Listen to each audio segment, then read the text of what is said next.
But Hmm. yeah, and that is just gonna be a chill conversation over some drinks if you guys have some beers on your end Yeah, man. or anything. Yeah, I I mean, don't know. it's Corona Zero. I'm straight edge, so this Yeah, is it feels like the antithesis of what I should really be doing. But I it's just totally got the king fine. of beers. I'm normal. I'm standard, Okay. but Well, hell yeah, this is gonna be a good time. So what we'll do here? Well, do you guys have any questions before we get started? no, I'm easy breezy. I'm good. yeah, not really. It's just yeah, we'll just take it as it comes. We might ramble on a little bit. We tend to Hey, We ramble a will bit, ramble. that's totally We will fine. ramble I'm on. down with that. I we'll got all we'll the deal time in with the it. world. All right, Yeah, I hell think we're yeah. all good. So what we'll do here is I'll count us down. We'll crack our drinks here, and then I'll do the little intro, bring the two of you in, and we'll just have a good time. Hell yeah, Sweet. awesome, Sick. man. All right. In three, two, one.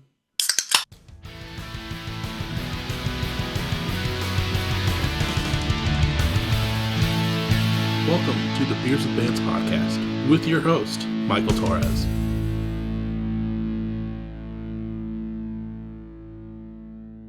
What is up, everyone? Welcome back to another episode of Beers with Bands. Very stoked on this episode. It's been a while since I've hit a UK band, and I'm super happy that I get to have another one on. I'm sitting down with Declan and Zach from Safeguard. How you guys doing? Real good. Yeah, Real good. awesome, It's been a man. good day. Yeah, Hell thank yeah! you, man. How are you doing? I'm doing great. Slept in a little bit this morning. Nice. Listened to a bunch of Safeguard today. Drinking some Hell yeah. beers on this fine Saturday, so can't go wrong with that. The way to do it, really. Yeah, it really So is. good, It's the man. perfect way. What's the weather been like over there? Because it's been hot today for us. Mm. So it's been a little chilly the past couple days. We did hit a pretty hot day this past week, but this upcoming few days there's supposed to be quite a bit of rain. So I think we kind of switched, uh, Yeah, yeah, we used to rain Yeah. climates over for a little here. We bit. definitely have switched. It's No, it's been been crazy. Yeah, it's been crazy. yeah, it's been mad. I mean, I've just moved into a new place and we're still sort of like getting everything together, and I've not had a chance to put curtains up in my office yet. So at the moment, it's I have the physical curtain and I've just used packing tape to tape it to the wall so it doesn't reflect on me while I'm like working or doing anything at the computer. It's been killer. Yeah, Really bad. no. I actually want the rain back. Funny enough, my sister, her boyfriend actually lives in like the maybe like Sheffield or Yorkshire area. So Yeah, she was just yeah. over there for Easter, and I haven't talked to her to see like how that trip went. But I know that she went to the Yorkshire Zoo when she was there, and like it looked like it was a nice day at least when she got to go do that. We got a lot Yeah, going man. on. It's Yeah. good for tourism. Like where I used to live and just outside of where Deck lives now, York, is like it's the London of the north of Mm. England, I think is the best way to describe it because it's tourism central. It's Do absolutely killer if you like live and work there because it's just constantly tourists. But if you're visiting, it's If so you good. There's if you so like much to do. Vikings, if you like Vikings, go see it. If you don't go. Really don't go. That's just yeah. York is just old and people love it. It's a great city, like you say, for tourism. And I think you kind of like you don't appreciate it maybe as much when you sort of live nearby. Yeah, Uh, 110%. but yeah, I just know like I said, I work in the city center and stuff, and it's just like constant swarms of people who just like can't believe like all the Vikings and all the old stuff, and you're just like, I don't care. I know we'll get to it, but is that also kind of where we you guys went to film the music video for "You Will Reappear"? That church that was like super No, old. yeah, it's around Yorkshire, a little place called Selby. Shout out Selby, Mm, but yeah, like a small little town. So like our videos sort of stemming around as of right now, they're kind of all based around kind of like near where we live, sort of okay. thing. Where we don't really branch out too far, and I think that's I don't know really. One side it's like the easiness side of it, but I also Mhm. think it's kind of important. Like every sort of like video so far has got some sort of personal connection. Yeah, Like I say, Yeah. you'll see in this new one, it's kind of like there's a personal connection there. But obviously with Will Reappear and especially Sweet Pea, Sweet Pea. I mean, again, I don't know if we're talking about this now, but Sweet Pea was filmed in my house. Mm, So that's my living room in the Sweet Pea video, and then the Will Reappear was our guitarist Martin, the little town that he lives in, basically filmed around there. So we're very much Yorkshire through and through, like Yorkshire roots. So like I think that kind of like shows in the videos. Mhm. hell yeah. yeah, But we'll yeah, dive deeper into all that. But yeah, since we were already yeah, talking yeah, about locations and stuff, I wanted to. Yeah, it was just on my mind. But yeah. Of course, yeah. uh, yeah, like I said, I have Safeguard on the show for people that aren't aware. Pop punk based out of Yorkshire, Leeds area in the UK. Been around for technically quite a while. I know that there was a little bit of hiatus that we can probably get into, but Yeah, it's Hmm. crazy that 2026 is technically, if you don't count the hiatus or if you count it long term, it's you guys are in year 9 of the band right now, which yeah. is kind of crazy. Not a I lot of think bands I feel like it's make it this Almost, far. almost 10 actually, technically. yeah, it'll be Okay, 10, not too far. Yeah, it's a weird one. Obviously, it's because we feel it's difficult feeling old and new at the same time. right. Obviously, the 3 years when we were active from 2016 to 2019 before we went on the hiatus, like we did quite a lot, and then went on hiatus like the year before COVID, so maybe a blessing in disguise that we didn't really get hit by that. And then announcing that we were coming back February of last year, I think it was. It's been an adjustment, seeing how stuff has changed, since we've been gone, both just at shows, like when you're playing or like you're just going, and then like the online stuff. And yeah, like I said, it's difficult feeling like a really old head band who've been around for a while and have already got their roots settled in. And like the newer kids on the block, not kids, I mean, we're all like in and around our 30s, but Yeah, yeah. But I know No, what you well mean said. because like even like there was a point probably like between 2012 to maybe like 2015 that I was like my friends were in a band. I was kind of like doing TM and selling merch for them. And then I like when the band kind of ended, like I kind of took a step back. I booked some shows and stuff, but like I really like took a step back from the music scene mm, in general, and like I wasn't going to many local shows and stuff like that. And then when I started the podcast in 2019, and I kind of re-immersed myself, it felt weird at first because I'm like, yeah. everything's so different between Hmm. that like 4 year period, and like it does feel weird being like, oh, all these kids, but really we're not that much older. It just feels like since you've taken that step back for so long that you're just like so out of it. Yeah, I think it's weird. Like at one of our last shows was when we were on a little weekender and we played in Sheffield. And we played the band that opened for us were a band called Slash Fiction from Sheffield, and that was their second ever gig. And then since then, while we've been on hiatus, they've obviously been gigging quite a lot since, and they're like, I mean, really big now. And I've become friends with them through other avenues, sort of outside of music. We ended up having a mutual friend and then got really close. And it's weird to see how far they've gone up in the time that we've been away. And then to us coming back round, it feeling like a really weird dynamic of, we were here first, but like you've done all this stuff since.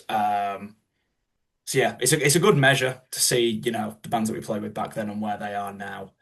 But yeah, like you said, short time period, so much can change. Really, really jarring. Really jarring. Now, I guess we don't have to get into like the reason that the hiatus happened, but like what kind of sparked the idea and resurgence of Safeguard? Because I know like you guys came back in 2025 with a couple new singles and everything like that, and like we kind of talked about the response to you guys coming back was I feel like well Mhm. received. But what was working behind the scenes to kind of lead up to that? I mean, I don't mind talking about the hiatus at all. Yeah, I was It's, gonna I mean, say, it's one yeah. of those things like it. It There was no wasn't bad blood, inherently like nothing. Okay. negative. We were just tired. Mm. Yeah, just fatigue. Like I said, I think Zach touched on like we were quite young when we started, obviously, and I think we very quickly kind of like we were playing shows all the time, and trying to write songs and trying to meet certain deadlines that we try to put on ourselves and stuff like. Yeah, And we I wrote think and we, released two EPs in a year, Yeah, and yeah, lots. exactly. and it's like obviously it was good that we did that because we hit the ground running, and we really like made I mean, I like to think we made quite a big impact right away and started making a name for ourselves really quickly. But that period, especially after the second EP, because that's where we really started to take off. That burnout in that year afterwards, like really killed us. Really Yeah, killed hit us. hard. Yeah, yeah. Like I say, it was a tricky one. And like I say, I think it was like a blessing in disguise, really, with the COVID thing, because I don't know how we would have handled that. Like a lot of bands, obviously, kind of it came to a head for that. So it was a tricky one, but one thing that kind of sparked the comeback was something we kind of like left like unfinished. So like Sweet Pea was a song that kind of started out around about the end of the band, like sort of the end of 2018, start of 2019.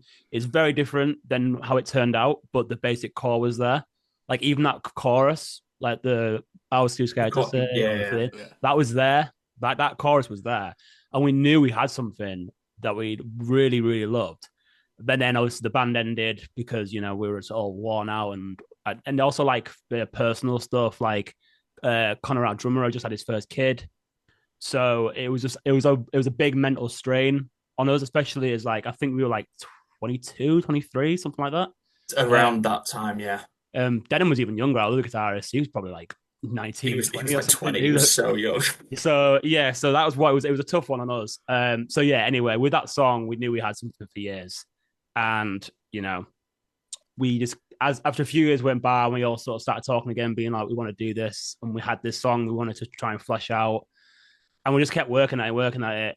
And then when we eventually decided to come back, that was the song that was like, yeah, like let's get this finished. We've got something here. And then I think that's kind of why it's turned out the way it did, because it was basically a work in progress for like 7 years Mm. or something like that. So like we had all that time to just like Frankenstein it almost and take bits out and put bits back in and make it as good as it could. So I think that's kind of the reason why it is the way it is, because a lot of bands don't have that much time to put into one song, which might not be the best way to do things, but if it came out the way that we did, which we're so proud of and so happy with, then so that's kind of the reason why we sort of came back, because we had this one song we wanted to love, and also because we missed it obviously, and we Yeah. wanted to do it again. And then I think once we started writing and started talking again and all that kind of stuff, it kind of like brought the fun back, which was kind of what It it was came it to a was head. fun in the first place. I think that's what sold me. Um, like when Connor, our drummer, messaged me asking about kicking things back off again. Because I'd been slightly more isolated from everyone else, and that's just personal stuff. Mm. That we squashed that beef now, it's fine. Um, but yeah, the thing was it was coming back for fun, and that's always been it for me. The past year and a half, nearly now. I think I got that message in November 2024. It's a year and a half. It's always been fun at the forefront of my mind. Everything we do, is this going to be fun? Am I going to have fun doing it? Am I going to think back on it and think that was fun? And so far, it's all been yes. So we're on a good streak, and hopefully that continues. Um, but yeah, like it, it's it's been weird. It's been really weird, but good. Well, I'm Yeah, I'm that's happy you guys good. came back. Obviously, we kind of talked about we kind of glanced over the two EPs that came out in 2017. When Did You Stop Caring and I'm a Stranger to Myself. Which, if anyone is listening, those are still solid ass EPs. Like, please go check those Thank you, man. out. It's It's um yeah. it's Go weird ahead. listening back to them. I think when uh you listen back to them, you can tell like what we were into at the time and Mm. the influence like we've always really taken them and tried to make them our own. But yeah, you can tell, especially when did you stop caring? The sort of like grungier, like rough demo sound that you get on like Neck Deep's first two EPs, where it is sort of like it's really rough and not very polished at all, and that's what gives it its charm. And that's the stuff that I like is where it's not that really pristine, perfect production. It has the little quirks and flaws. Um, and then I'm a Stranger to Myself is like it's knuckle puck through and through and that sort of music. And then the newer stuff as well, you can see where our influences are with like the newer wave of like emo and pop punk bands that are around at the moment. So we wear the influences that we have on our sleeves, and we're not like we don't try and hide it ever. Yeah. I mean, we've had many a comment over the years about this is just neck deep or this is just knuckle puck, and now it's just this is just arm's length, and we're fine with that. It's a hell of a compliment to receive. Yeah. So yeah, we'll take it. No, I think that's the fun thing because like whenever I sit down with someone, I usually try and listen to the whole discography that's there, and it's fun to see that journey and try and like pinpoint like, oh, we were listening to the same thing in this era, and like I can see it Mm. shine through. Like obviously you mentioned Neck Deep, like I've been trying to get back into doing this where I put vinyl behind me during each episode, and I have Wishful Thinking I up there because I did was no, like, I'd noticed the wishful thinking one. Yeah, yeah. yeah. But like those are like those four albums back there are like ones that I thought kind of reminded me of like that era and like kind of what you guys are doing, especially with like Sword so far as Proper Dose and how they kind of matured away from their original, Hmm. Undersoil and Dirt sound into what they're doing now, and like just seeing this journey, and especially you guys having the 6 years off to kind of repurpose and retweak. I'm gonna forget the name here. Sweet Pea. Mhm. Is cool because like it would have been interesting to see almost like a demo from like that 2019 version to like what it actually came out to now and how much it would have changed. Yeah, It's absolutely. different. I'll tell you that much. It's different. I'm glad we didn't release that version. Like Yes. I say, Oh, it's funny how the 110%. chorus was always there, and we even thought about changing it at some point, and then we was like, no, this chorus bangs. So yeah, Keep it simple. exactly, yeah, That's how it is, and that's it's just it's the hook, and I think that's what for me I think has resonated the most is the simplicity of a lot of it and how catchy it is. Not to fucking blow smoke up Dex arse, but he can write a hell of a hook. thank you. I know when you guys made the return, you guys had a pretty big show to kind of mark this new resurgence of Safeguard. What was it like Mhm. to kind of get up on that stage for the first time in 6 years? It was absolutely wild, man. Absolutely wild. Scary. Yeah. Yeah. Like I said, when we first started talking about getting back together, we obviously knew we had to sort of have a comeback show. And we even sort of in our heyday, let's say, we never really headlined all that much. So we didn't know like how it would be received. Because we knew if we came back, we wanted to headline, we wanted to do like a big show. But we just Mhm. didn't know how a 6 year gap would people still care? Would people, be into it, as we were back in the day. But then when we announced it and the buzz was there and the lead up to the show and stuff, and we were like watching the ticket sales and stuff. We were like, how's this going? How's this doing? How's this doing? And then it got to like 2 days before and it sold out, and we could not believe it. Like unbelievable. Like I said, we released so Empty Nest, which was the first song we put out on When Did You Stop Caring. We did like a remix of that. We like re-recorded that and like a sort of rework of it and stuff. We put that out as like a sort of soft launch back into Safeguard, and then we already had Sweet Pea like in like the on the burner, like ready to come, which came like Mm. 2 months after, and then that did quite well, straight like right off the bat. And I think that definitely sort of like helped sort of people of old who knew us, who came, and also people that never heard of us had suddenly heard this song and they're like, "Who these guys?" And then it was a nice mixture of old and new Yeah. faces. And then yeah, it was just an unbelievable time. Like that show was so sick. Like big up a Porto in Leeds, that small little capacity. It's like a little bar venue place, and right in the heart of Leeds. And yeah, it was crazy, and really it's just gone on from there. Really, like yeah, I just can't. I think It was such a great time. yeah, I think we had like Dex said, like we were opening a lot of tabs like on our laptops and putting the max number of tickets into the basket and then doing that over and over just to see how much was left. Don't out I don't care. it. Bands need to have more shame. Everyone does it. Yeah, Um, that's it. Yeah. and then I think where it got like really real and really like, oh, this is happening. Because obviously, Slam Dunk put on the show for us. We had a really good relationship with Slam Dunk before we went on hiatus. And then when we came back, we said, is this something you'd be interested in, in working together with? And they were super keen. So they put that on. And then when it got really real is I wasn't there, but Deck was at Slam Dunk. And Yeah, then the he festival. Yeah. turned around and he was also on the big screen at Slam Dunk as well because they were playing adverts for the gig. And I think obviously you sent me the video of you reacting to it and seeing it. And It then was from wild, man. there, I think my phone didn't just stop buzzing from people who'd been at Slam Dunk being like, look at this. And I was like, I didn't even know it was happening. It was so wild. I mean, I'm guessing are you familiar with Slam Dunk Festival? Because I don't know Yeah. how familiar it is over the US, but Yeah, I we sort know of of describe it it. as like a mini Warped Tour. Yeah, Sorry. exactly. Yeah, we think about it kind of the same way as like that's the UK's Warp Tour, Hmm. Yeah, basically like a equivalent. very miniature version. Yeah. Is Warped Tour even still going? It's not, right? Or is it? Yeah, they're just doing. They don't do the full around the U.S. like tour anymore. They just do like certain dates, Yeah. certain cities. So I think they'll be doing I think 5 or 6 this summer, and they're like everyone's doing the Battle of the Bands. I don't know if Slam Dunk does the same thing where it's like people vote for you online to see if you can play that stop. They used to, yeah, years ago. I think that sort of stuff, especially over here, has changed, which I think is good.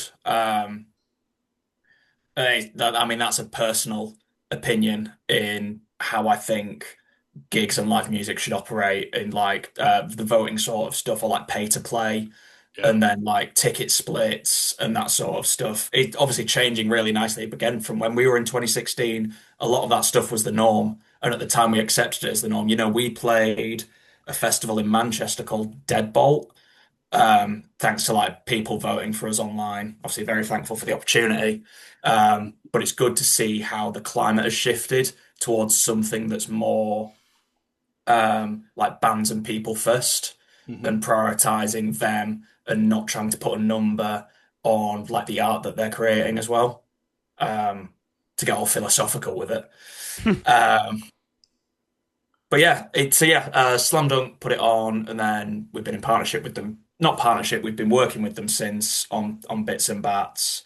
They helped us out massively. That show was crazy. It's just been, I mean, we couldn't have asked for a better year, Reception, yeah. really. And had it gone the other way, had it not been a sellout, had it just been, the people from 2016 to 2019 still would have loved it just as much to see that, those people still cared so many years later. Um, but yeah, obviously incredibly thankful for Slam Dunk and for everyone that was involved and everyone who has been involved since.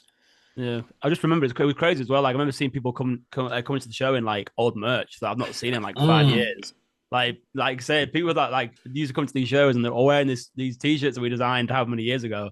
We couldn't Merch that believe I it. It was forgot existed. like literally, yeah. So it's like, yeah, it's such an honor that people still give a shit, you know? Yeah, Mm. I think that's a testament to um, that everyone should think about in like their local scene. Is just like you might not think you're impactful in any way, but like there's people that like will still follow you and give a shit about your band to the end of time. Yeah. I Yeah. know when my friends their band ended, we kind of did like they ended, and then like the year later we did like, hey, we're gonna do one last show, like just play everything, just let's go out with a bang type deal. And just seeing the amount of people that we hadn't seen in so long come out to that show and just like have one big like get together basically one last time and support it was really cool to see. And it just shows like everyone that's out there, just people give a shit about your band in different I Yeah. think ways. you get what you give. I think Yeah. as a band and as people within the music scene, we're very community driven. Like I go to a lot of local shows in like Leeds and Sheffield and further out as well to support like the bands that we're friends with.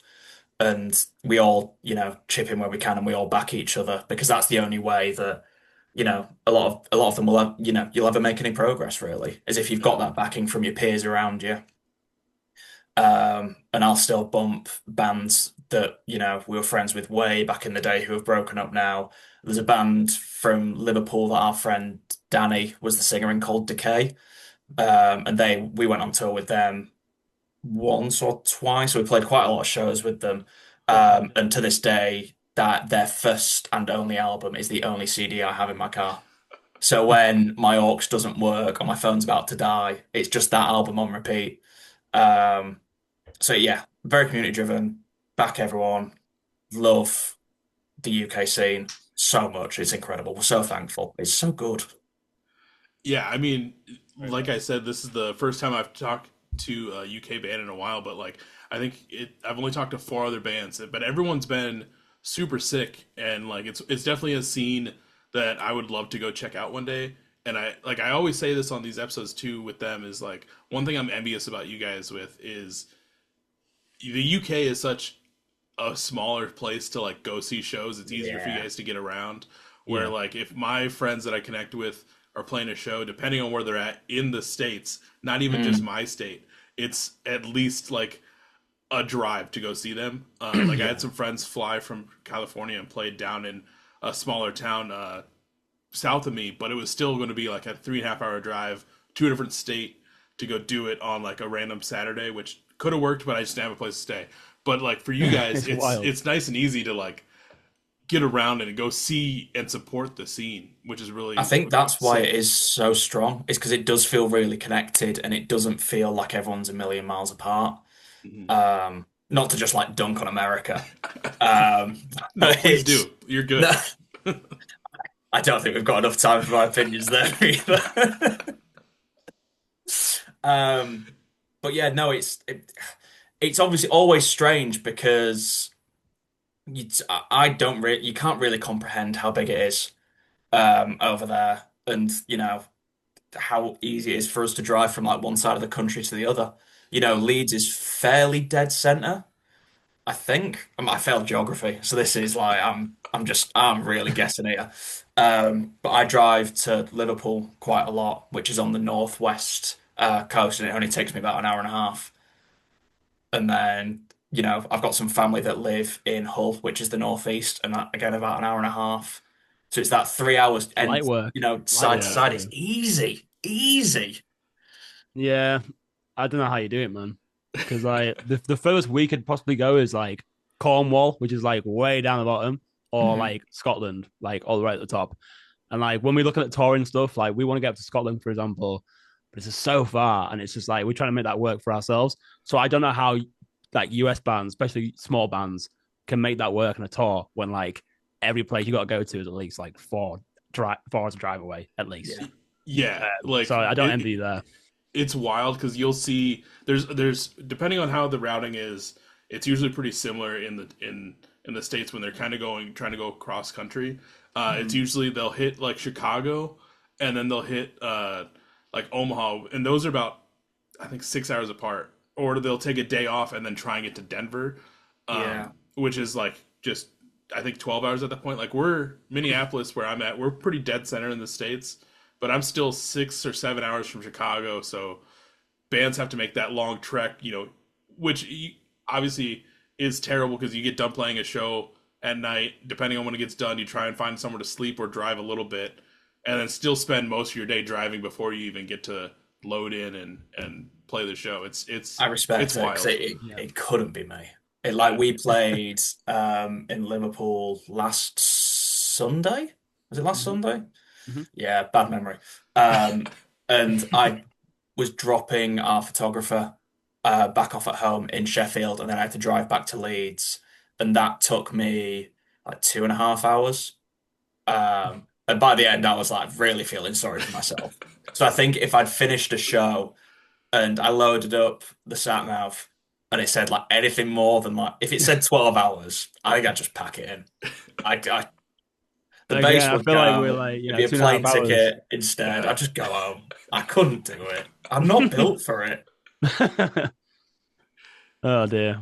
Yeah, it's wild. But also since you guys have been back, I know we talked about Sweet Pea, but You Will Reappear was the currently at this time is the latest single came out earlier in 2026, Mm-hmm. which I think that was yeah after it dropped. I think I messaged you guys is when we first started talking I about think trying to that's get it you was guys on the around that show. time. I think I listened to a couple of episodes anyway, because I think I can't again the timeline's really fuzzy, but I think you did an episode with Red Sun. I'm a big Yep. fan of Red Sun.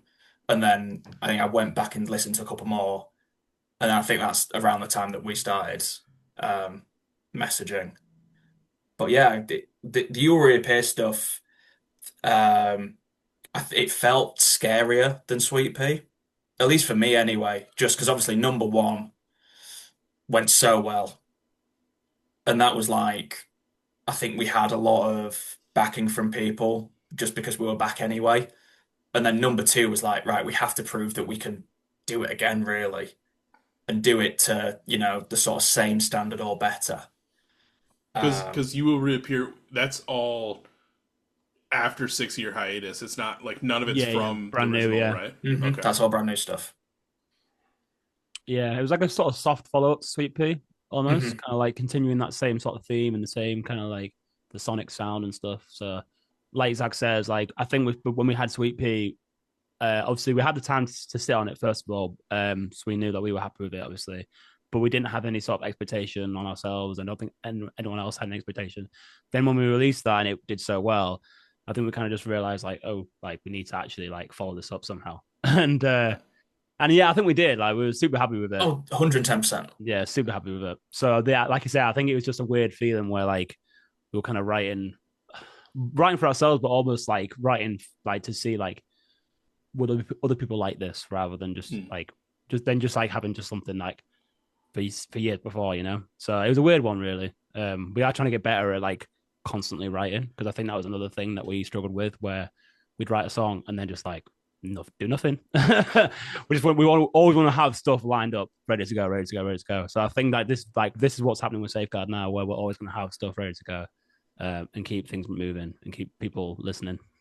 Hell Yeah. yeah. Yeah, no, You Will Reappear was a great single that I found. I think I'm gonna shout out We're Trying Records. I can't remember if that was on it ended up on the Sad James playlist or not. But I think I remember. I think you might be right. Yeah, yeah. yeah. But no, it was super solid and it's very it was like one of those songs that when I found it I was like, holy shit, like it felt like one of those songs that like you almost heard before and like almost like a bigger band has put out, and I mean this in the best way, but it felt like so big in the moment, and I was like, holy shit, like this is amazing. Like I have to hit these guys up, and then Thank to you, man. find out after leading into all this that like, oh, this is like just one single that it like you guys are doing this resurgence type deal, and I was like, holy shit, like if this is what they just put out, I just know whatever comes next is gonna be even sicker and cooler and like just knock it Yeah. out. I think the Thank one you, man. thing that like has sort of fallen upon us, and it's through no fault of our own, is like during the songwriting process, is we want the songs to have like that moment. Like I think in Sweet Pea, like a lot of people got hooked on the bridge. I think that was the first thing that when we were like posting about it on social media, the bridge section is what really drew people in. And then again, when we were writing You Will Reappear, it went through a lot of like Frankensteiny, choppy, changey stuff to get it working. And again, the bridge, for me anyway, is that moment. And we can write a bridge. We can write a hell of a bridge. Yeah, again, trying to get better at doing that stuff. Just like to have those moments, and I think with it's kind of sad to say, but it's just the way the world we live in. Like with the social media stuff that we live in, the social media world, I think like you need those moments, unfortunately. So that's something that I do think about now consciously.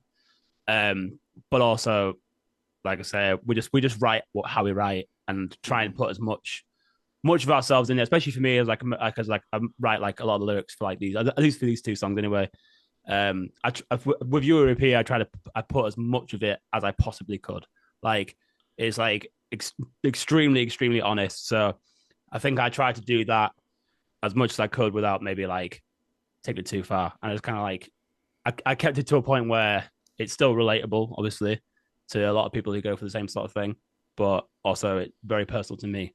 So like those lyrics, if you delve deeper, like they are quite dark, but yeah, I think just having those moments and having that stuff is just great.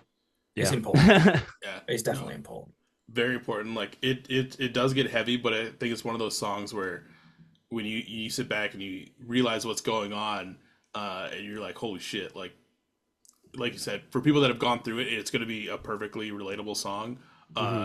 I have not gone through that, but I was also I listened to it and I was like, holy shit, like, and then I started thinking about like the future and that one point when we're all older and our parents are older and things happen at that, like I Hmm. was already thinking like 40 years ahead of like, holy shit, like I don't want to go through that yet, like type Mhm. deal, and like it just hit the heartstrings in like the perfect way.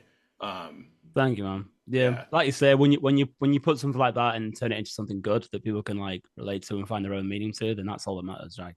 Like so, I'm so proud of what we've done so far, and if it even affects one person, then we're happy. So I'm glad that it's working. Yeah. Uh, and like I said, when I first listened to it, I was like, damn, whatever they do next, I hope it's as good and knocks it out. And of course, you guys did not let me down. Your latest single, Out of Mind, is fucking killer. Like, it's been so good to listen to. It's so catchy, in like the right ways. It's just phenomenal. I think I messaged you guys like right after you guys sent it to me, and fucking legend. I do think it It's was within great. like 15 minutes of set to go, which is a good sign. Yeah. Yeah, hell yeah, man. Thank you, man. Thank you. How It's do you feel? Obviously, it feels like there's a little bit of nervousness every time one of these new singles is coming out. Like, how do you guys feel about this one and its like lead up to coming out? different. I think the process for this one in terms of like writing has been fairly similar. So our process generally now is Martin will send over like a skeleton of an idea. Um, and it could be anything from just like a chorus to like the full shell of the song. We'll listen through it. We'll either give it the Julius Caesar thumbs up or thumbs down. It's almost always the thumbs up. I can't sing Martin's praises enough. Um, Not just because I know like he'll listen to this afterwards, but absolutely unbelievable songwriter. Um, so he'll send something through. Um, we'll start tweaking it here and there, and then once we've sort of got a general idea of how the song's going to go, Deck will put like melody and lyrics to it, and then they'll send in first drafts, and then we all sort of go over it. It's a very collaborative process where generally one person doesn't just do one thing, we'll all have an input in some way, shape, or form, which is very different to how we were pre-hiatus, which again I think is why, things going good. Is because we're collaborating a lot more and working together a lot more and taking the stress away from each other. And then for Out of Mind, like the recording side of things, and like the mixing, it's been all us. So we took a bit of a leap of faith in terms of what we wanted to do next, and we were thinking long term as well. Um, so yeah, it's all like the mixing is all us, the production is all us. So it's very good that you like it. Um, But yeah, I think that's made it slightly more stressful for me, especially like in the lead up to the release was where I was, you know, concerned. Just because it's still Safeguard and nothing's really changed there. It's no different to the process we went through for Sweet Pea or You Will Reappear. It's just how it's been polished at the end. We've used a slightly different cloth. Um, so yeah, stressful, but still good. Like I think it's one of our favorite songs of the newer stuff that we've written. It's really catchy. We tend to keep our set lists like one or two unreleased songs, just so we're not overloading people. And that's the one that has been in it for probably the most amount of time now, Yeah, well. or thereabouts. Um, and it's always great. It's gone down well every single time we've played it. So it's a hit. That's all I can say. It's a hit. No, yeah, it's fucking so killer. I can't wait for. I know by the time this is out, everyone will have listened to it, thousands of times. But I can't wait for that moment when it finally like gets on streaming and everyone can fully experience it for the first time. I know I just was just hitting repeat today, leading up to this, and it was just Oh so yeah. fucking good. So Thank you, It's man. been, thank you. I think again, like Dex said before, like music videos done for it. Um, like it's fully like a lot of the stuff we do is because a lot of it is just us five. It's a lot of like labor and love stuff. So Connor and Martin like make and edit all the music videos. They film everything. They do all that. Like a lot of our stuff is in-house. Um, so the Sweet Pea music video, all them, You Will Reappear, all them, Out of Mind, all them, locations, all really personal.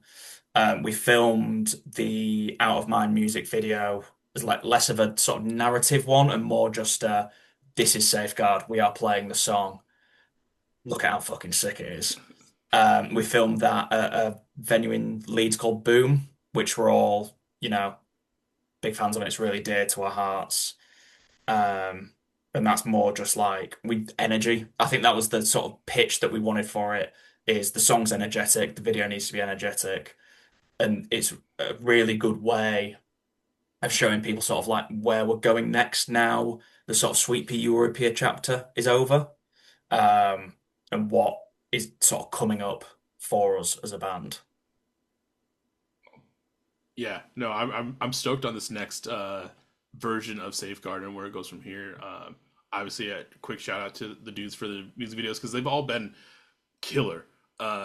Like the stylistic way of doing "You Will Reappear," just like like with that opening shot when you kind of walk in and kind of do the hit the keys on the keyboard and then like the walking shot into the church. Like those two visuals were just super sick and just remind me of like old timey kind of like movies, and like I think they knocked that out of the park. That was the This, sort of pitch was the Yes. black and white stuff, keep it old timey, and then I think the way I was referring to it was like Wes Anderson. A mm, lot of the video is like it's static shots, it's like hard pans over. Um, and again, that's sort of from like a practical perspective as well, because it's a lot of like camera trickery, a lot of bands will do it too, but because it's all in-house, there's the five of us and it's Connor and Martin who are doing a lot of the filming. It's any way we can think of like a little quick win to make our lives easier. And when we were discussing the European video and we thought of like the static shot stuff, and then I was obviously referencing Wes Anderson, um, it was like, oh God, this feels like such a slam dunk for like how easy it will be for us to film it. And especially like editing afterwards as well, bang it all in black and white. You're not gonna have to worry about color correction too much. It's just made our lives infinitely easier. Um, so yeah, I mean they're so good yeah, at everything they do.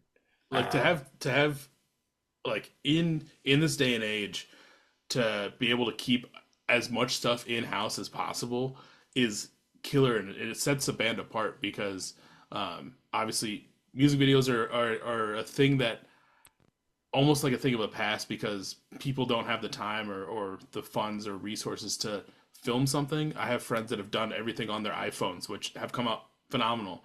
But to Mm, have people in the group that can like put their heads together to visualize everything, put everything together, edit it all, and have a product that comes out that's spectacular like your guys is unheard of sometimes.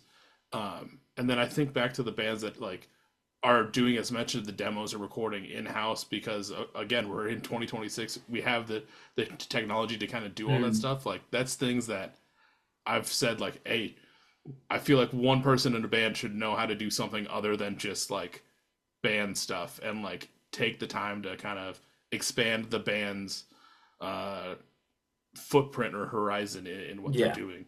we all have our own little specialist subjects, I guess I'd say. Mm-hmm. Like Deck to his credit, social media side of things, absolutely killer. Every time it's sort of a question of like I'm not 110% sure on whether that post will do well. He posts it and it always does well and it makes me look like a dick. Um, Connor and Martin, again, Martin's songwriting so good. Both of them filming and editing so good. Denham, our other guitarist, he's the one who mixed everything for Out of Mind, and he did a super good job, a really good job of not killing us when we sent back like version 6 notes. Different revisions. I think we were a lot harder on him than we would be normally, but Yeah, that's but done. it was worth it in the end. And I think, like I said, keeping it in house and even to like merch, I think a lot of our designs, I think it's two out of however many we've had since we've come back, maybe three, have been someone outside of the band. We really try and keep things in us because it's first off, it's a labor of love. Second, like you said, 2026, we have the tech. Third off, shit costs money now. It is not cheap to be in a band anymore. It wasn't really cheap back in 2016 when we started either, and it's certainly not gotten better. So yeah, and thankfully we all do it really well, and it doesn't show that it's in-house. You wouldn't know it unless you were told, which I'm now telling everyone. So sorry about that for breaking the illusion. But I mean, like even in that, like I think back to like the time when I was around, like really around bands that were recording stuff in like 2012 and 2013. Like there's a difference between that time period and this time period of bands saying like, oh, we recorded this ourselves because one, you could tell that they recorded it themselves because it sounded like they Mhm. recorded in a shitty ass basement with like the shittiest mic ever. And then now bands are like, oh, we recorded this ourselves, and you're like, how the fuck did you do that? Because it sounds like a whole like production. Like Yeah, yeah, yeah. it's crazy the time that has changed. It's Yeah, good though. definitely. It's made our lives easier. Look, we're very thankful for it. They're very thankful for it. Like, even back in 2016, older than kids, but still sort of like relatively young. But now we're, like I said, in and around our 30s. We've all got like very real commitments. Um, and we still love what we do, still love being in a band, still love live music. That will never ever change. But, you know, what if we can do things to make our lives easier? We're gonna do them. 110% we're gonna do 'em. One thing that's not always easy and it can be a little bit frustrating sometimes is being on tour and being stuck in a vehicle or van for a few days with your bandmates. Obviously, Mhm. you guys have your first ever headline tour coming up Yeah. in June. Yeah, man, Um, stoked. how excited are you guys for that? Oh God. So excited. Yeah. Yeah, It's been a long really. time coming. We've always wanted to do a headline, and then for some reason we're choosing now to do it. But yeah, we're very, very lucky that we have Slamdon once again, sort of backing us, and they've been really supportive. The reception so far for the dates we've announced has been crazy. Like I say, we've not played these cities apart from Leeds since back way back in the day. So it'll be nice to finally go back and Mhm. to do that stuff again. But yeah, it's great. In terms of the sharing the van, like we used to do that kind of stuff back in the day. Now I think we're kind of like we're old and decrepit, and we want to sleep in our own beds. So Fair. we've kind of figured out a way to spend as little time away from home as possible. So we've literally like planned the route to make sure that we can like go back to our own bed, sleep and sound. So well, I was put with Zach's farts for more than one day.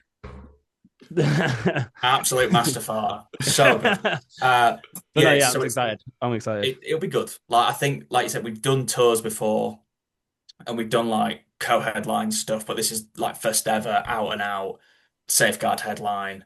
Um, Absolutely terrifying. Like leading up to the announcement and then that sort of like first week after, like anything. Um, and the state of anxiety I'm gonna be in until the last date is indescribable. But no, like we're all really excited. We've got a lot planned for it. We're taking out a band called The Losing Score, who are really good band. We've cherry picked, supports for each city, um, bands that we're all really excited about, and have either discovered since coming back or have been fans of anyway for each day. So we've put again a lot of love into this. Um,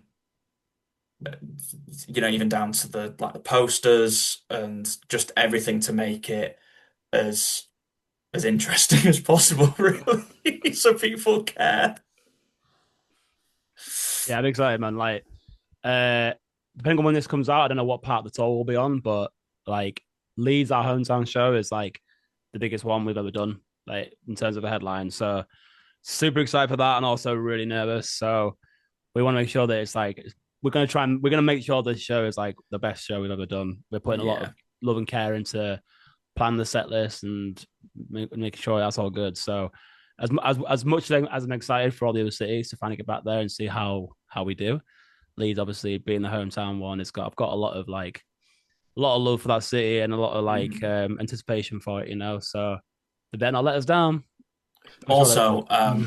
London, we clash with the story so far. Oh yeah. Mm. So Park Cannon, if you're listening, it's fucking on site. You've made this so much harder than it needed to be. That sucked, man. That really sucked. Like, it's like we had this planned way in advance. Like, Yep. we had these dates all booked and everything before we even announced it.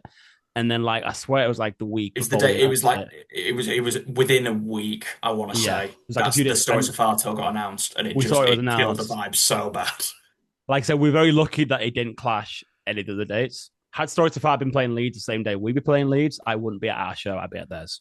So Yeah, I think that yeah, would have been wild if like you guys would have announced your days and they would have it was the just same mimicked days. this. That would have. Oh Oh my man, god. I don't know what I would have done. So we're very lucky, but yeah. So the London one it does kind of suck, but it means that like the people that didn't get tickets can come see us instead. So hell yeah. please come see us instead, please. No, I'm sure it'll be great. Like I say, That'd be I good. love London, and yeah, like you say, they can come see us, I and think we only ever we'll get a played sign. London once when we were a band originally. We played an all dayer. Oh yeah, twice actually. I know what you're gonna say, but go I on, mean, I'm going to tell the story. go So on, do it. we played an all day, and that's when we actually played properly. We were on tour, and that was the first time. It should have been the first time playing London, and we were playing a venue. I won't name it because I think everyone else will get mad if I do name it and start unnecessary beef with UK venues. We were reassured that the venue was like a 14 plus, or it was all ages, or anything like that. And we were like, that's fine. We got there, we were sound checking. The venue was below a barber shop. So you go downstairs, and there was just like old, like the chair, the barber chairs you sit in. You know what a chair you sit in when you go to a barber shop Yeah. looks like. I'm not going to explain it. And so those in the corner. And then when we were sound checking, the three members of staff who were there were just watching the sound check, and they kept on saying, "You need to turn the bass down. You need to turn the bass down. You need to turn the bass down."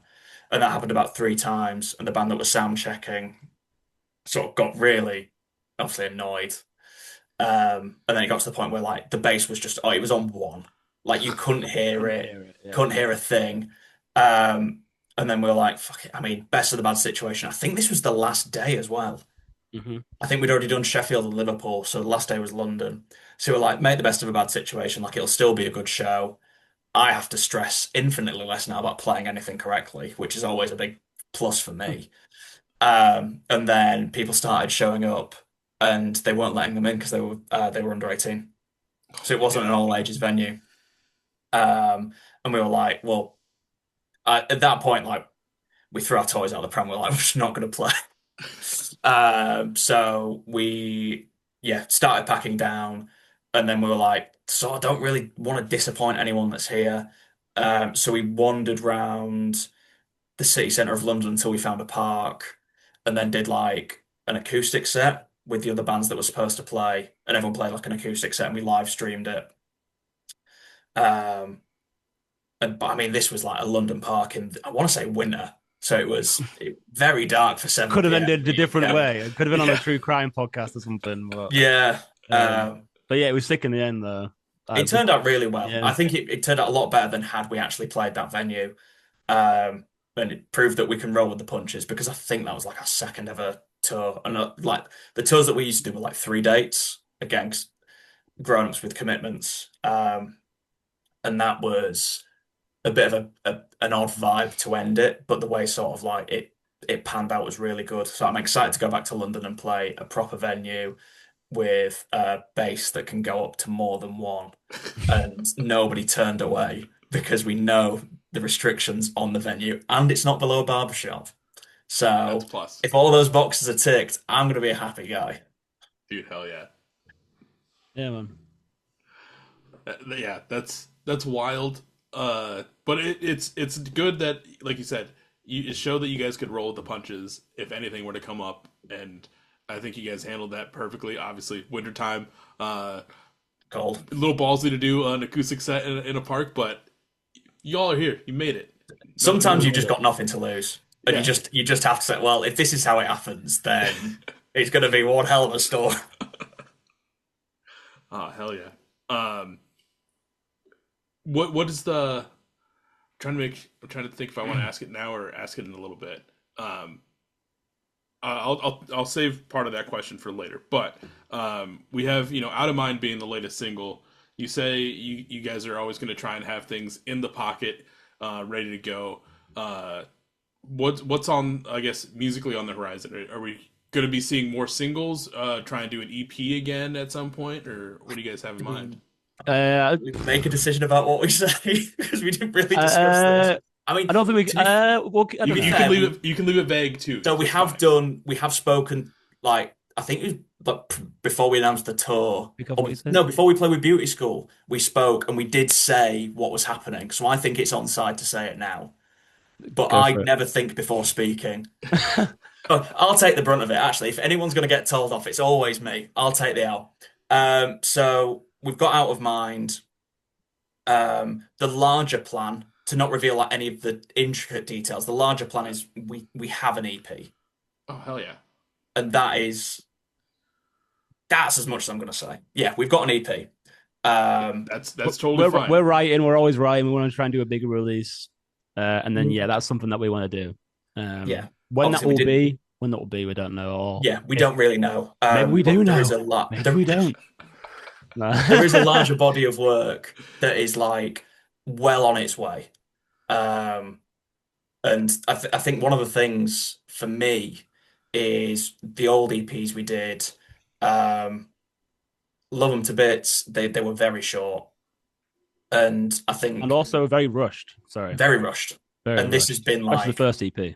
oh my God, that first EP was so rushed. Like That that first was, EP we wrote in literally maybe like a I week want or to say, something, or I want to say 2 weeks. it was a crazy short amount of time because we were so keen to get going because we knew what we had and we were like right away we want to get out there, we want to start playing. Like Um, I wish we knew.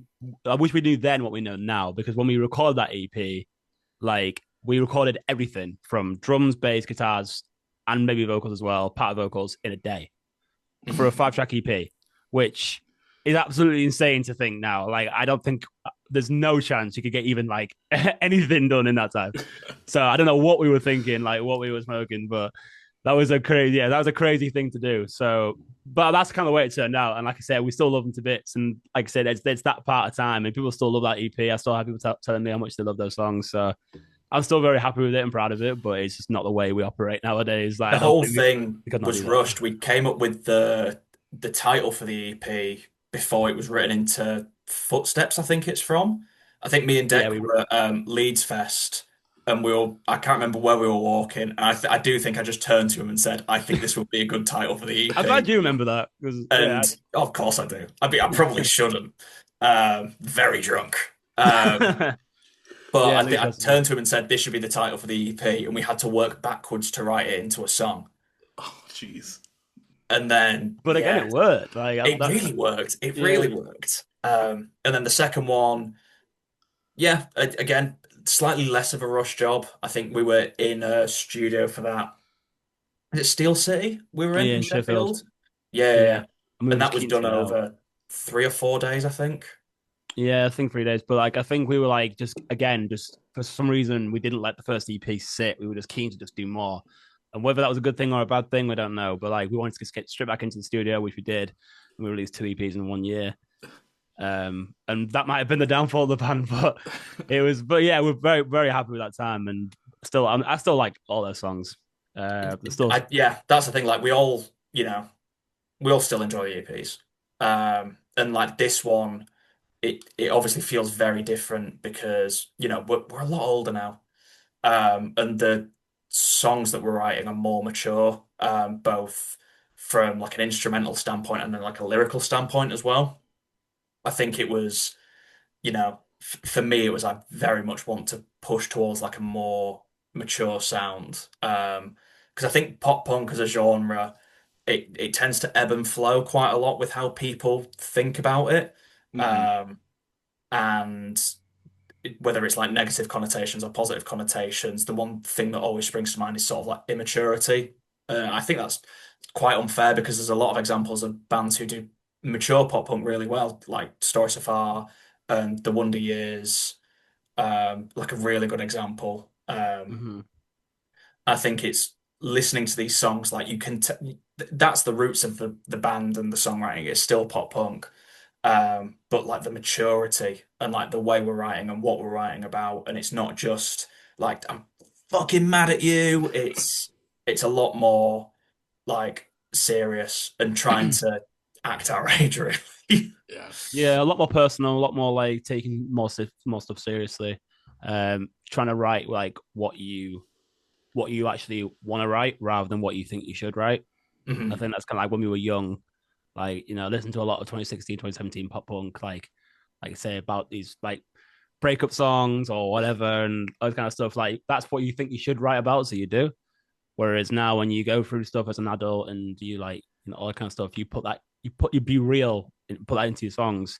I think that Mhm. people can like, I think people have a sixth sense that they know when you're not being real.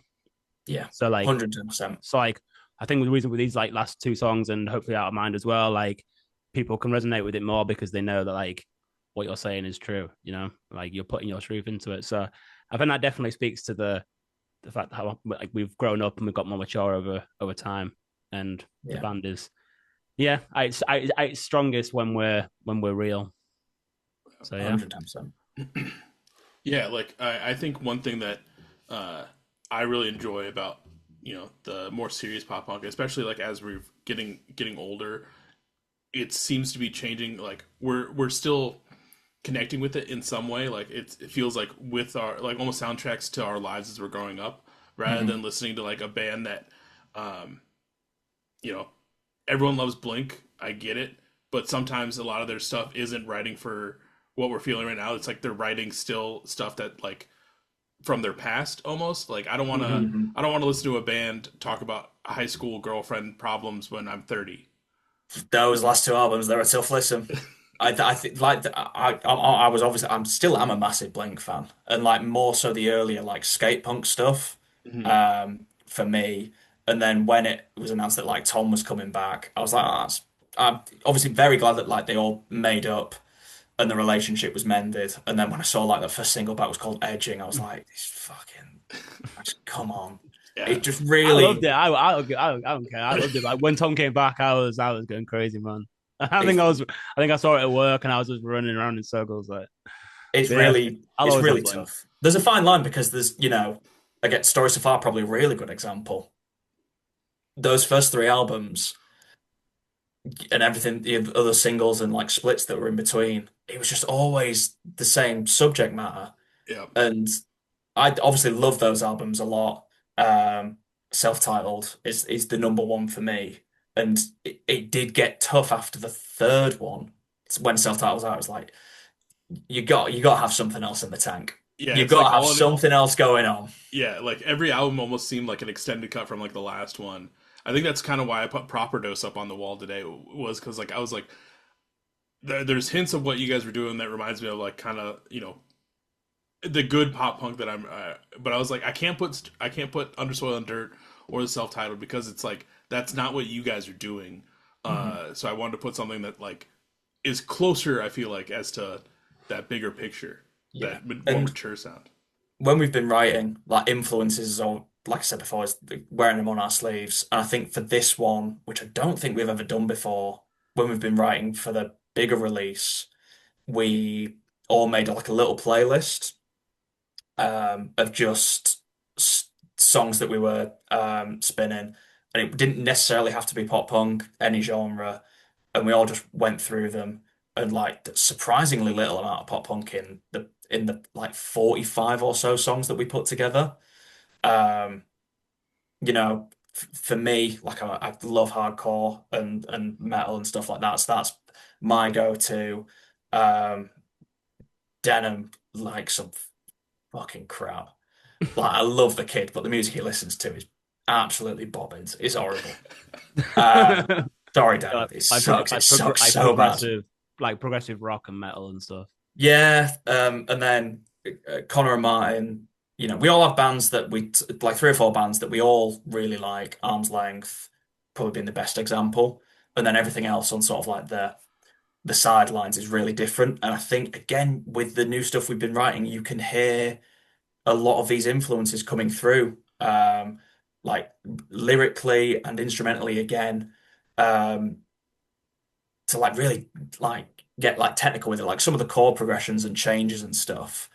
It sounds like folk music, and we've managed to wing that into a way that like it still sounds like pop punk and it still sounds like Safeguard, but you can tell if you hear it, you're like, oh, that's where they've got the idea from. Um, it's slightly tougher to get like hardcore into this. I've tried my absolute best, but it's not really worked. But there's bits where it's like I can sort of see how that side of things has affected, what we've been writing. And it all comes back to that collaboration thing. And we want this, you know, first big release since we're back to be like completely 100% like unequivocally like this is Safeguard. This is what Safeguard is. You will not find a better example of, what we stand for as a band than this collection of songs. Oh yeah, I feel like that. I feel like that's put perfectly. Um, so I normally say, is there anything I might have missed between out of mind, you will remember, or safeguard? But I feel like what you just said kind of sums that up. But is there anything else that I might have missed that you want the people to know about? Please buy Um, tickets to our tour. We are touring the UK. We are playing London, Birmingham, Leeds, and Manchester. Please buy tickets. We're playing with loads of cool bands. Um, we've got other stuff lined up that I know for a fact I can't talk about, or I will get told off. Uh, yeah, just keep an eye on us, man. Like we got more stuff yeah. coming. Go Thank spin you out of to mine. everyone who's cared since we came back. We know that it's five unks in a band, in a genre that's made for not unks, but thank you. Yeah, man. Stream out of mind, make us the biggest band in the world. Thank you. Yeah, Yeah, yeah. that's it. I Please, don't know. I can't close off. no, you're fine. Yes, please listen to Out of Mind. It's phenomenal. Get those numbers up. Catch them on these upcoming tour dates if you don't have tickets already. If you're in the U.S., maybe make some good offers. Maybe get them to the U.S. and Thing This is, is so what I'm saying, man. We we want to do keep it. on getting DMs. Like we actually do get like a lot of DMs, like talking about the US. It's Someone so fly us out, expensive. please. yeah, I know yeah, expensive is an understatement. It's crazy, No, we want but to it'd be so bad. sick. It's a dream. Yeah. Like I'd say, I'm sure bands out there feel the same about the UK, but like the US is just like somewhere like it's just like the hometown of it all, really, for pop punk. So we want to do it. So if any band out there likes our music and wants to fly us out and pay for our flights, then it'd be great. If anyone has the fattest wallet and wants to give Safeguard £20,000, that would be incredible. Please. Yeah, man. I want to try Denny's, man. I want to try Denny's. Oh my God, I want to try Denny's so bad. Denny's, In and Out. I'll just name all the fast food To be places I fair, want to I try. have been to In-N-Out. In-N-Out is good, but Things I've I've never. heard KFC in the US sucks. Like really bad. When I was there, I Compared to didn't try what? KFC, but I tried McDonald's, and McDonald's over Mm, America does suck. I can't yeah, lie. yeah, that's fair. McDonald's is not the best. I'm We just sorry, eat it and because it's not an it's instant. convenient. Yeah. Yeah, McDonald's not is not the best of things anyway. But I just remember when I was in America, I was just like, this sucks, man. But yeah, Denny's for sure.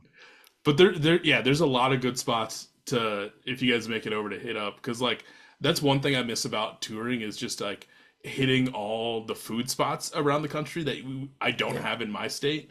Like Waffle House, you guys would have to try Waffle House at some point. Hmm. Yeah. It's iconic. It can be kind of crazy sometimes depending on which one you go to and what state. But they're open like 24 hours. See, Um, that's the 24 hours thing. That's yeah. what Yeah, gets you. It's in the yeah, UK, it's like when not you're a on thing, tour, really. it's a service station on the motorway, and it's Mhm. probably going to be a Greg's. And if you're there You want before you want 9 a.m. Greg's? or after 10 o'clock, you ain't eating. Try like, It's if you come to really bad. if you come to the UK, try Greg's and try a Nando's. Nando's bangs. Nando's it gets a lot of stick for being so basic, Nando's but is great, man. it's I don't so think I Okay. don't think you have it over there. I don't think, No, I but don't think so. yeah, it's just chicken, man. It's the it's best just thing. chicken. But they make it so good. Yeah, so we'll try Denny's and you try Nando's. Yeah. It's a fair trade. Speaking of, other things, like let's say, I get my chance to go to the UK and let's say all my favorite bands are playing around the UK, but they're playing at like specific venues. What would be the better venues to like hit up and go catch a show at? Boom in Leeds. I'm gonna say I'll Key fight for Club. that. Boom Key Club. Uh, Are you talking just in general in the UK? Yeah, like let's say I have like a completely open schedule. I have a car with loads of petrol in it. I can go wherever I need to. we should probably What? mention some venues outside of Leeds. I really like Electric Ballroom in London. That's a quite a big one. That's a good shout. That's a really good venue. I've been there. A lot of bands go through there. That's a really cool one. Trying to think really. Uh, I could do some in Liverpool. So Outpost is really good. These are all like small venues. Outpost is good. Lost Arts Skate Shop is obviously primarily a skate shop, but they put shows on there all the time. We played there back in December, and that was a bit like that was like our what the fuck is up Denny's moment, where it's like bands playing in places that bands shouldn't play. That was obviously really cool for us. Uh, I really like Sunflower Lounge in Birmingham. Another cool one as Uh, well. I just thought I've been to there's a venue in Bristol called Thekla, and it's on a boat. Like oh it's yeah, yeah. yeah. I went once and like literally you go to this venue and there's literally a boat on like the canal or whatever, and like you go into this boat and you go down and then you underneath this boat and it's just insane, man. So Okay. if you ever go to Bristol, we've not been to Bristol as a band yet, but I would love to, and that is a sick venue. So yeah, that's one that came to mind just because of how weird and unique it is. That's a good shout. Yeah. It's on a boat, man. Oh yeah, but yeah, UK's sick, man, for venues. We are Uh, inundated with like good venues and good scenes in like a lot of the cities. The ven- So it is obviously really difficult to pick and choose favorites. the venue that I'm most gutted about in terms of the US that was on my bucket list and it's gone is Chain Reaction. oof. Yeah. Yeah. Mate, I wanted to go there so bad. I've been watching YouTube videos of Chain Reaction sets like all my adult life, Mm, and I plan to go there one day, and it's gone. So I it so sucks, man. I got a chance. I'm in the Midwest, nowhere near California. But I have a buddy that lives out there, and when Forever Came Calling was like, "Hey, we're gonna do a 10 year to What Matters Most," we were mm, like, "Dude, let's go." So I bought a plane ticket, went out and visited him, and then we drove up to LA to go to Chain Reaction where it was, and that was my first time and actually only time that I've been to Chain Reaction. But it was one of those spots where you kind of walk up to it, and it was such in a like a weird spot because it's part of a strip mall that you mm. didn't anticipate it to be in, and you go in and like the place. We've seen videos and photos online of these Yeah. killer massive shows that have happened there. You walk in, it's really like smaller than you anticipated, and it's just so Oh, surreal, like walking in there and like just Mm. lined with all the shirts from all the bands that were there. Um, Definitely like one of those iconic venues. It's a bummer that they're gone. Yeah. yeah, Because man. Such a part staple of of that history. scene. Yeah. It's like that in SoCal. Is that Yep. still there? Yeah. Uh, Uh, that I don't know. I haven't heard of is it that one. SoCal? Maybe I'm thinking of the wrong thing, but it's in California, and it's where Blink like play one of their first shows, I think. Maybe I'm getting it wrong. But anyway, Isn't that SoCal what people just call Southern California? yeah, yeah. Isn't Sorry, it I'm just an thinking abbreviation? Like Southern it'll come California is still there. It's it'll come it's to my mind. Let me Google this. Let me Google this shit because okay. it's gonna do my head in. But no, yeah, sorry, but yeah, just those venues in California where sort of pop punk blossomed and like the bands like Blink had those early shows. They're the venues I wanted to go to so bad. And Yeah. yeah, Chain Reaction, man. It's gonna really do my head in. Bear with me 2 minutes. Okay. Well, while you look that up, I have a question that I hope you guys will enjoy or get a kick out of. But obviously, you guys came back from a hiatus after 6 years. What are some other?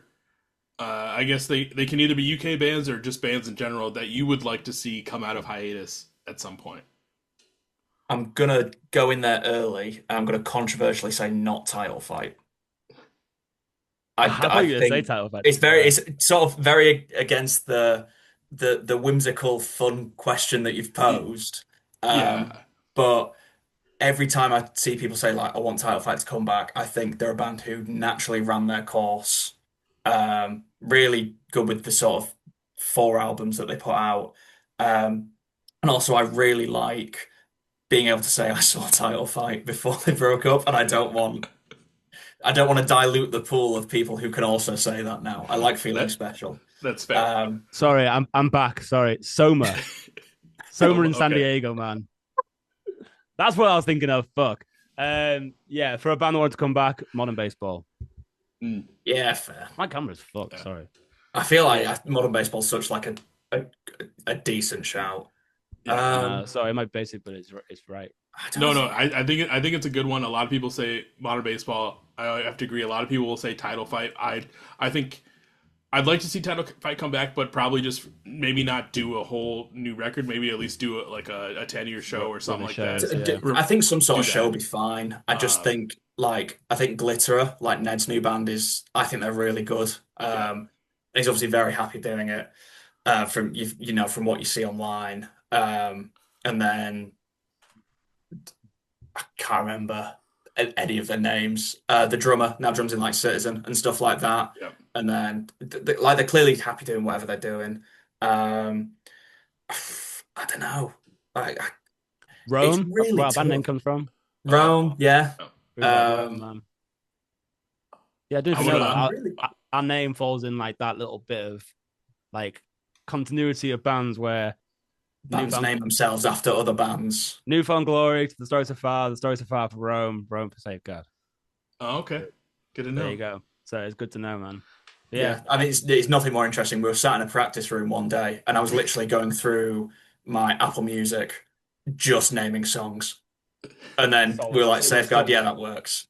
And it's really anticlimactic in like the origin of a band name. But it works, That's man. it. It works in that whole theme. You know, you kind of ruined my story there, man. It was, that was we planned The to. people can know the No, truth. I'm but not I joking, was I'm I was talking about that on a recent episode of just like how that lineage of bands that get their names from other bands things like obviously like you went down the Newfound Glory like lineage to Safeguard. There's like go. Neck Deep got their name from the Dudes and Crucial Dudes, Yeah. and just doing stuff like that. Like it's cool to see it happen. It seems so like nonchalant in the thinking of it, but then seeing Yeah. like the lineage of those bands blow up, it's just Mm. like kind of crazy how it's all connected. So It always happens as well. Obviously, there's going yeah. to be examples of bands that don't blow up and are named after Mhm. like other bands' songs, but it is crazy how like you can trace a lot of them back. Um, I don't. I like when bands named after a song that's like not inherently in their genre, or it's Mhm. like you wouldn't expect where it's like come from. Like Trapped Under Ice are named after a Metallica song, and it's I don't you know that. Yeah. don't really expect it. Or I think something I saw yesterday on Twitter was how One Direction is a really good name for like a straight edge hardcore band, and it's really disappointing that it's been taken by um, This a boy massive boy band. band. Yeah. Yeah. Um, back to the question, I don't know. I'm really lucky that like a lot of my favorite bands are like still together. If I had to throw one out there, probably like Gulch. Mhm. Um, I think that yeah, I just one more album would do it for me. I think Yeah. that'd be I don't know. perfect. I don't know if I would want this band to do another record, but I'd love to at least get to see them once. I know at this point it probably never happened, but Me versus Hero, I'd love to see them at least one time. Yes. We Oh saw my them. God. What a fuck. I was listening to them the other day. I love Me versus Hero. Dude, fucking killer. Oh my God, such oh my God. Yeah, I think they they were played stand up fest like that 10 I was years just ago. about to say, I think was it the Yeah. one that we went to? Yeah, yeah. Yeah, Like they 10 played years Slam ago. Dunk Fest. They played I think they played the album in full. Mm-hmm. Or they played like an anniversary set and There's a like oh my shaitan. God. Yeah, Me versus Hero is such a good show. That's a Yes. crazy show. Yeah, like because when they came back, I honestly thought they were gonna like return, do a new album, do like a whole tour, and they just didn't. They just did that one show and then dipped. I respect that. I respect like literally coming in, just getting the bag for that one show.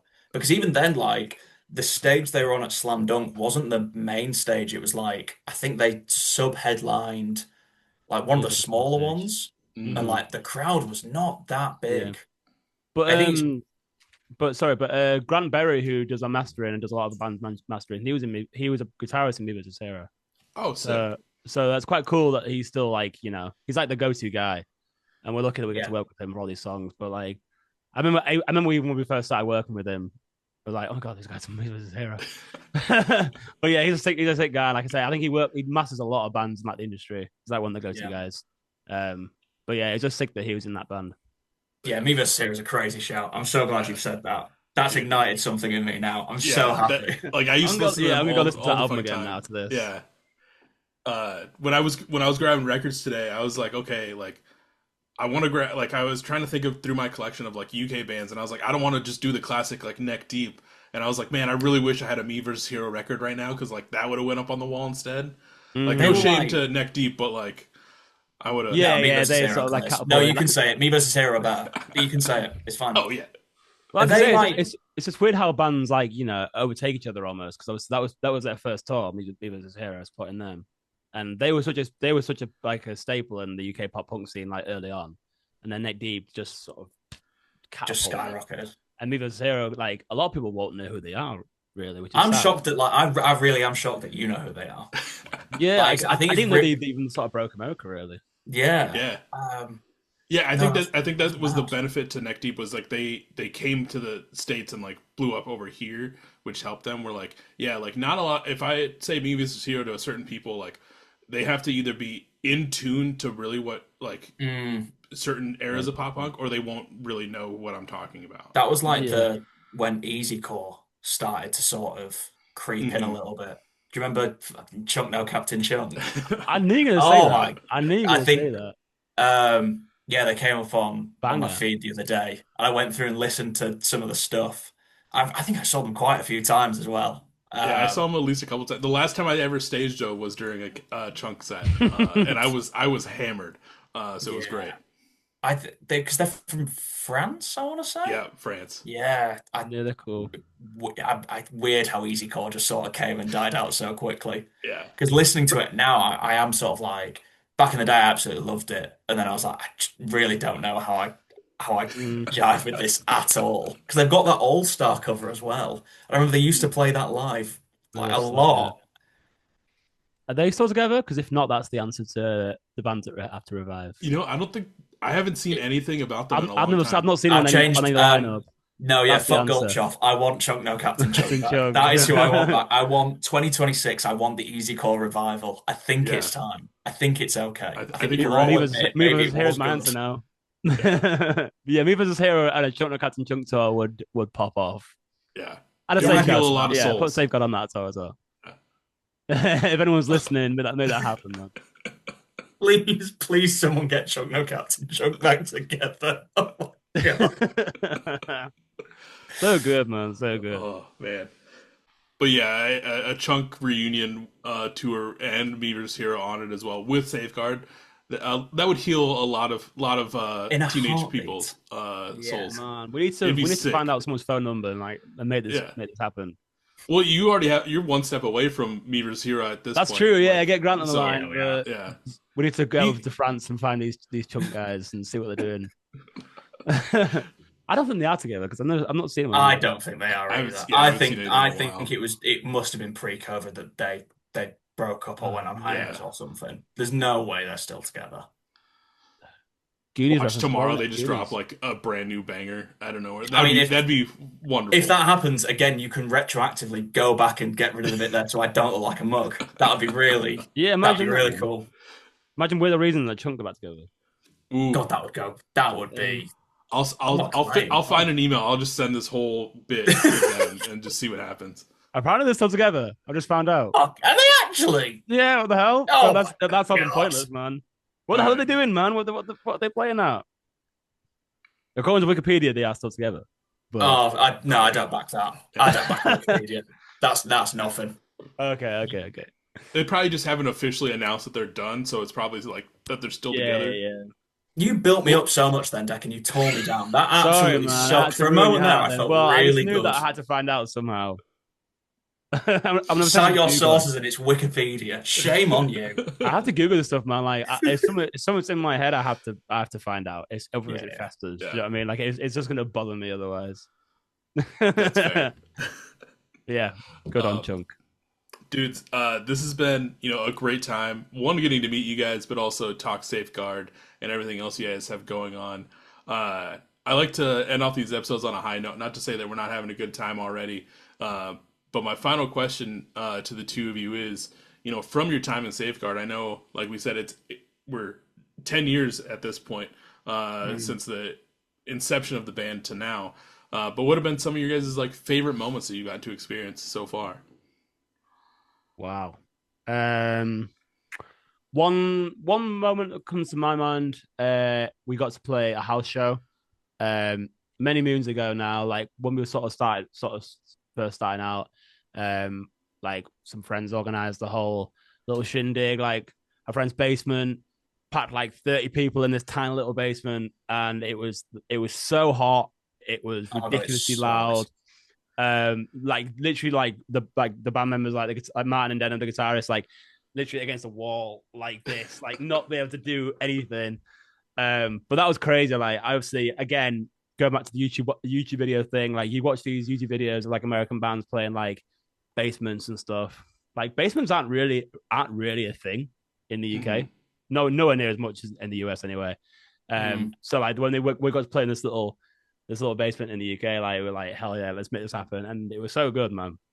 We So during that's that that's show a memory of mine. we did a Blink cover, but we did an instrument swap.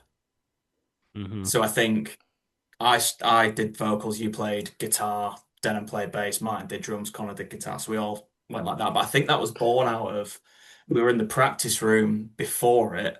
I think we were trying to write, to be fair. I think we were writing for I'm a Stranger to Myself or something else potentially that might have never come out. And someone left the room to go to the toilet, and then we all just swapped instruments. I think, yeah, memory's fuzzy, but I think we started playing Damn It. And we were like, wouldn't it be funny if we did this? And then, yeah, the house show, and it was like, we did that. And I mean, That's it cool. barely any room in there anyway, trying to get, all the instruments swapped around. Jesus Christ, it was impossible.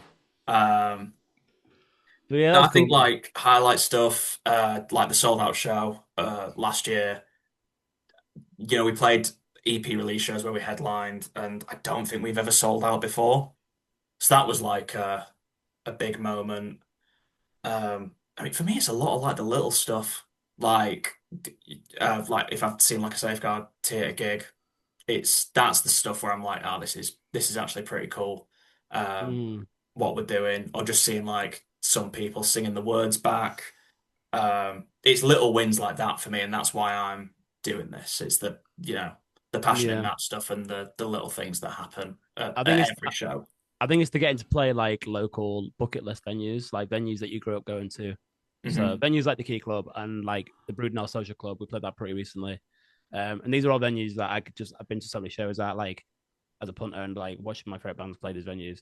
So like getting to like do stuff like that, like little things like you say, they're the things that mean the most when like you get to play those venues. So hopefully that just continues to keep going and we get to play bigger shows. And yeah, it's just the little things really. And it's good that we get to even do that at all. So Yeah, very thankful for the position we're in, and that we still get to play shows and we still get asked to play shows, and people still listen and are continuing to listen. Like nearly a year since Sweet Pea, and that's flown by, and the fact that it hasn't just tapered out, and we weren't just a flash in the pan, and we are still like able to do this at the level that we are, you know, incredibly grateful. Um, mm. Yeah, I think it's like with Sweet Pea, like again, it's just like when people come up to you like and just like especially like with me, like people will say like how much the song means to them and how much they love the song and like the meaning that it has to them and that stuff and how much it's affected them and stuff. Via social media and also just like in person. It's just, like such a crazy thing to do something like that mm, and to have people respond to it in the way they do. So yeah, I that's think the thing. Like we those are the bigger things, yeah, that just mean we so really much. care as a band. Like every message that we get, we reply to. Like every comment we get, we'll interact with it in some way. Like we don't want to take anything for granted, and it'd be very easy, and a lot of bands do it to just to not interact and to not reply and stuff like that. And I think it's you know, it's a bit sad that that happens. Especially at like our level. Like you've got no real reason not to be um replying. So yeah, just a lot of gratitude and like soppy, wet feelings that we Very thankful. have every Very thankful. day, even when the stress is actually insurmountable and we're trying to come to a conclusion on a merch design or a show or song lyrics or anything. And when we have those moments where it gets a little bit tense, it's just taking a step back and remembering why we're doing this. It's fun. Yeah. Not really answered your question there, to be honest. No, I no, am sorry, but no. You're good, man. You've gotten deep on me twice this episode, Zach, and I've appreciated both times. it's I think it's one of those things. Like to be fair, like and Declan, like confirm this. I have always been like not emotional, but like very forthcoming um, with why I'm in this and what this means to me Yeah, and how I think the scene should work. Maybe that's a little bit arrogant, um, but the way that all the bands should be supporting each other and how it should be run, and it's getting a lot better, so much better, especially in the UK. Um, but yeah, I just care. Like I just care a lot. no, Like there's so many good bands, outside of us that consistently get overlooked. Um, yeah, for one reason or another. I think it's a shame. So the least that I can do, with the position that I've been put in is to speak about them and back it and show that, you know, we've not been put in this position and I'm not just going to forget about everything and I'm not just going to take the bag and run. As much as that, actually, that would be quite sound if I could. I still want to back my friends and the people around me and try and drag them up with me as well because, if we can all win, that's so much better than yeah, just leaving everything behind in the dust. yeah. No, I've loved every Awesome. time you've brought that up because like the biggest thing that I feel like I've been talking about lately on some of these episodes is like just building the community and like making sure that it gets to a point that when we step away that it's growing still and like Mm. it keeps going and it keeps being its own good ecosystem. Uh I feel like it's been one benefit, if there is any benefits, I guess, from COVID sometimes, is that like it weeded out a lot of people that didn't give a shit, and the Yeah. people that have stayed around have really just been building it up. So like I'll go to shows now, and again, trying not to feel like I'm the old dude, but like there's kids younger than me that are going out to these local shows, packing them out, having a good time, and I'm like, okay, the time where me and my friends stop doing anything in the music scene because we've gotten too old or Mm. something comes up, I know that this place is going to be fine. Not to say that Yeah, I've that done rocks. anything that my hands are in anything to help it. I've just been doing this and kind of showcasing bands, but to see how it is and how it's going to be, I'm like, okay, I think we're the future is looking good.